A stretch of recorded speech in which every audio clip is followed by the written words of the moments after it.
कांदे पोहे महाराष्ट्रातील घरोघरी केला जाणारा पदार्थ. दिवसाची सुरुवातच या पदार्थापासून होते. आपल्या महाराष्ट्रात असे कुणीच नसेल ज्याने कांदे पोहे खाल्ले नाहीत. पण कधी कधी पोहे चिवट होतात किंवा त्याचा लगदा होतो.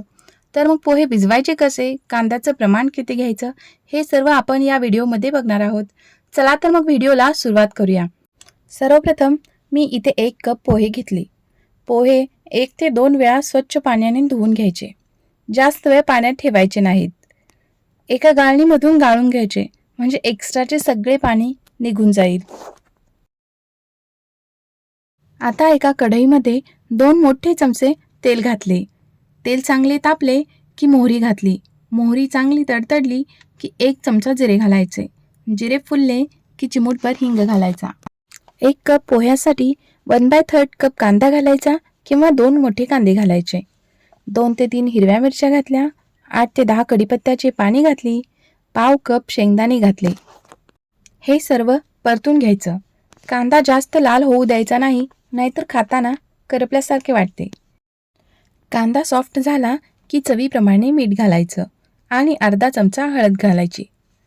मीठ आणि हळद व्यवस्थित मिक्स करून घ्यायची. हळद मीठ व्यवस्थित मिक्स झालेले आहे.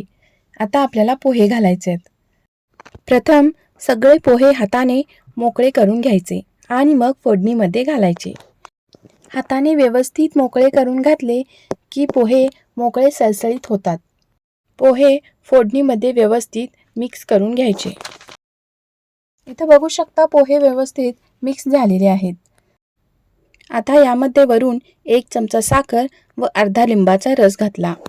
परत एकदा व्यवस्थित मिक्स करून घेतले.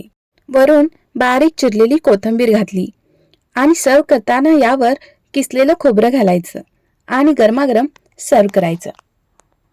व्हिडिओ आवडल्यास लाईक करा आणि तुम्हाला माझी रेसिपी कशी वाटली हे कमेंट करून नक्की सांगा. आणि तुम्हाला माझे व्हिडिओ आवडत असतील तर आपल्या चॅनेलला सबस्क्राईब करा आणि बाजूचे बेल आयकॉन क्लिक करा, म्हणजे माझे व्हिडिओ सगळ्यात आधी तुमच्यापर्यंत पोहोचतील.